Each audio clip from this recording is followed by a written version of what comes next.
If there's one sauce that has a reputation for being difficult, a sauce that strikes fear into the hearts of chefs everywhere, it's Hollandaise. Now Hollandaise, just like mayonnaise, is a fat and water emulsion. Normally when you mix together fat and water, the fat's going to separate and float on top of the water in a greasy layer. But the key to a successful emulsion is to break that fat up into droplets so tiny that they stay evenly dispersed, causing the liquid to thicken and turn opaque. Traditionally, the way that you do this is by whisking together egg yolks and lemon juice in a double boiler until they're hot and frothy, and then slowly whisking in butter in a thin and steady stream. As you whisk, the butter breaks into minute droplets, while the egg yolk acts as an emulsifier, helping to keep those droplets evenly dispersed and thickening the sauce. What you get is a creamy, smooth sauce with a rich texture and mild flavor that's perfect for vegetables, fish, and eggs. But there's a lot of ways it can go wrong. If you don't whisk fast enough, or if you add your butter too fast, the sauce will end up greasy and broken.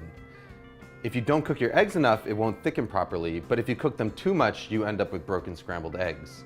The fact of the matter is, if you want to learn how to do it the traditional way, the road to perfect Hollandaise is paved in broken sauces. But here's the good news.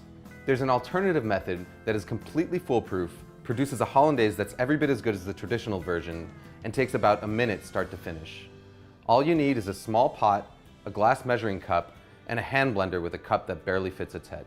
We start by combining an egg yolk, a teaspoon of water, a teaspoon of lemon juice, and a pinch of salt in the bottom of a blender cup.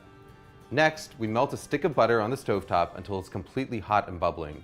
It should register about 220 degrees Fahrenheit with an instant read thermometer. Pour that butter into a glass measuring cup.